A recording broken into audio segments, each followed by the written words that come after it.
সকলে কেমন আছেন? আশা করছি আপনারা সকলে ভালো আছেন, সুস্থ আছেন। আমার পরিবারেরও সকলে ভালো আছে। আমি পল্লবী আবার একটা নতুন ভিডিও নিয়ে চলে আসলাম আপনাদের সঙ্গে শেয়ার করতে। এখন বাজছে সকাল 7:30। আজকের ব্লগটা এখন থেকে শুরু করছি।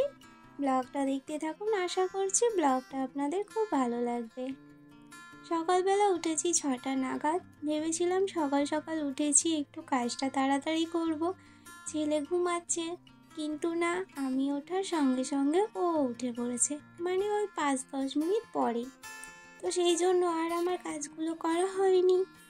ওকে ফ্রেশ করালাম, খাওয়ালাম, আমি নিজে ফ্রেশ হলাম, চা খেলাম, তারপর কাজ শুরু করে দিয়েছি। সবার প্রথমে আমি ওপরের কাজটাই শুরু করেছি, কারণ নিচের কাজ শুরু করে দিলে আমার আর ওপরে ওঠাই হবে না, আর ওপরের ঘরটা পুরো অগোছালোই রয়ে যাবে। কারণ নিচের কাজ কখন শেষ হবে আমি নিজেও জানি না, একটার পর একটা কাজ তো লেগেই থাকে নিচে। তো সেই জন্য আমি আগে ওপরের বিছানাটা গুছিয়ে ঘরটা ভালো করে ঝাড় দিয়ে চলে আসলাম নিচে। চিরুনিগুলো একটু নোংরা হয়েছে, একটু গরম জল করে ওর মধ্যে সার্ফ দিয়ে চিরুনিগুলো ভিজিয়ে রাখলাম। প্রত্যেক দিন এই একটা জিনিস আমি বুঝে উঠতে পারি না কি বানাবো ব্রেকফাস্টের জন্য। আজকে একটু বেগুন, আলু, পেঁয়াজ আর লঙ্কা চিড়ে ভেজে নিলাম। অনেক কদিন পর একটু রোদ্দুর বেরিয়েছে, প্রায় 5-6 দিন একদমই রোদ্দুর বেরোয়নি।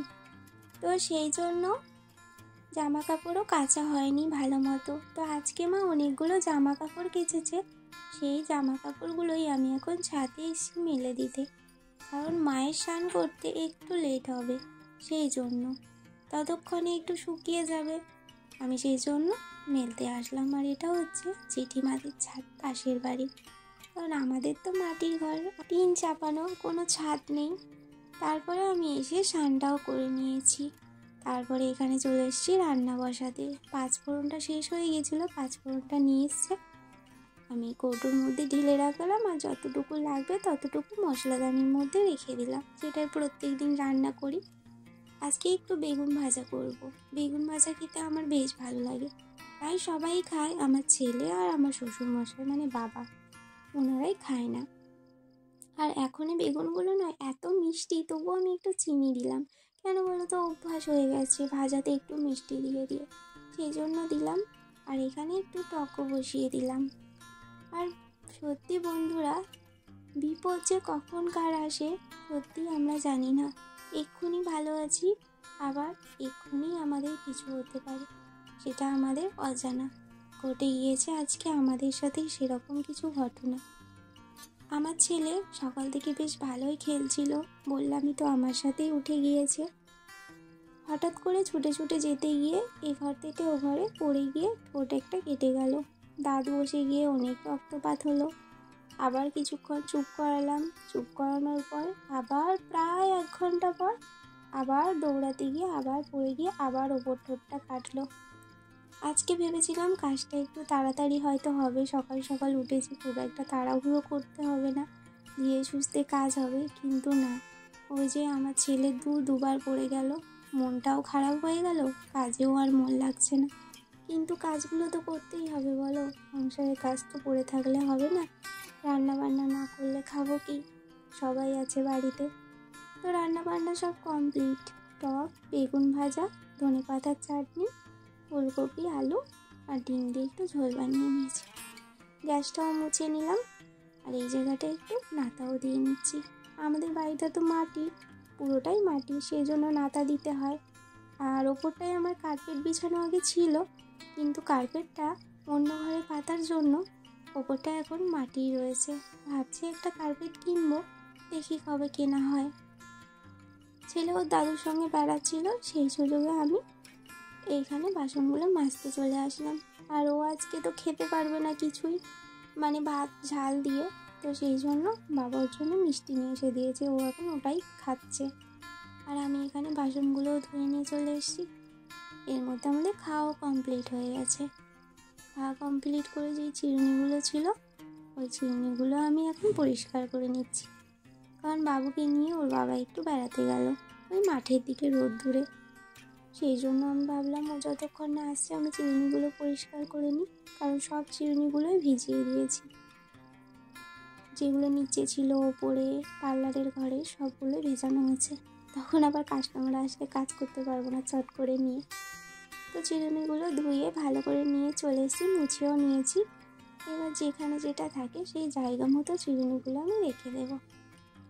আর এই যে এইটা হচ্ছে ছোট একটা আয়না, এইটার মধ্যেই আমি চুল মানে মাথা আঁচড়াই, মুখ দেখি, যেটাই বলো সেটাই করি।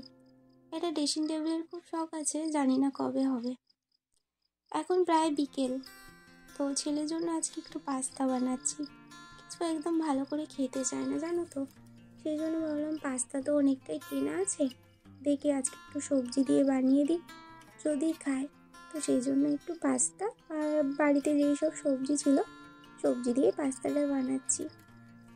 আর বাড়িতে একটু চাউমিন মশলা আছে, ওটাও দিয়ে দিয়েছি, ডিম দিইনি। আর সবার জন্যই বানিয়ে নিয়েছি, সবাই মিলেই খাবো। কিন্তু বাবা খায়নি জানো তো, মনটা একটু খারাপ হয়ে গেল যে বাবা খেলো না। আসলে ওরকম গোল গোল পাকানো বলে বাবা বলছে আমার ভালো লাগে না, এমনি বাবা এইসব একটু পছন্দ করে না। তো বিকালে একটু শোয়া হয়েছিল, ওই জন্য বিছানাটা ঝেড়ে নিলাম, ব্ল্যাঙ্কেটগুলো গুছিয়ে রেখে দিলাম। অনেকগুলো জামা কাপড় মেলেছিলাম, তোমরা তো দেখলেই। ওর মধ্যে কিছু জামা কাপড় শুকনো হয়েছে, কিছু শুকনো হয়নি। যেগুলো শুকনো হয়নি সেইগুলো এই যে দড়িটার মধ্যে মেলে দিচ্ছি, আর যেগুলো শুকনো হয়েছে সেগুলো এখন এবার গুছিয়ে নেব। আর বাবু এখন আছে নিচে, ওর ঠাম্মার সাথে বসে বসে ফোন দেখছে। ভাবলাম যেহেতু ওর নিচে আছে সেই সুযোগে আমি জামা কাপড়গুলো গুছিয়ে নিই, কারণ ওকে নিয়ে কোনো কাজ হয় না, দুষ্টুমি করতেই থাকে, একদিকে গোছাবো আর একদিকে ফেলে দেবে। সেই কারণেই ওকে ছাড়াই আমাকে এইগুলো করতে হয়। ও যদি কোথাও যায় তখনই আমি এগুলো করে থাকি। তো দেখো চাদরটাও গুছিয়ে রেখে দিলাম, এই চাদরটা আবার নোংরা হলে তখন আবার এই চাদরটা পেরে দেব। তো এখন এই চাদরটা গোছানো থাক। আর বাবু যেহেতু ব্ল্যাঙ্কেট নিয়েছি, কম্বলটাও কেচে দিয়েছি, কম্বলটাও তুলে দেব। জানালার পর্দাগুলো কেচেছিলাম, তো আর খাটানোই হয়নি।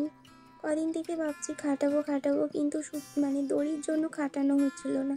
তো বাবু আজকে নিচে ছিল, সেই জন্য ভাবলাম এই সুযোগে আমি কাজটা করেও নিই। ও তো কোনো রকম ঝাল দিয়ে কিছু খেতে পারবে না, তো সেই জন্য দুধ নিয়েছি এখানে, আর ওর মধ্যে রুটি আর একটু চিনি দিয়ে দিয়েছি, এটাই ওকে আমি এখন খাইয়ে দেব। ও এরকমভাবেই খায়, মানে ফোন দেখতে দেখতে খাওয়াই, নইলে একদমই খেতে চায় না। কিন্তু খুব ছোটোতেও ফোন নিতই না। হাঁ করো, হাঁ করো, নিচটা দেখি, উপরটা দেখি।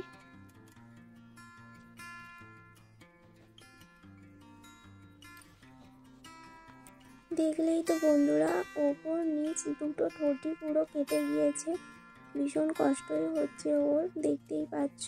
বন্ধুরা প্রত্যেক দিনের মতো আমি আজও বলবো, আপনাদের যদি আমার ভিডিওটার কিছু ভালো লেগে থাকে তাহলে একটা লাইক করে কমেন্ট করে জানাবেন কেমন হয়েছে ভিডিওটা। আর আমার পরিবারে যদি নতুন বন্ধু হয়ে থাকেন তাহলে অবশ্যই করে আমার এই ছোট্ট পরিবারটির পাশে থাকবেন। আজকের মতো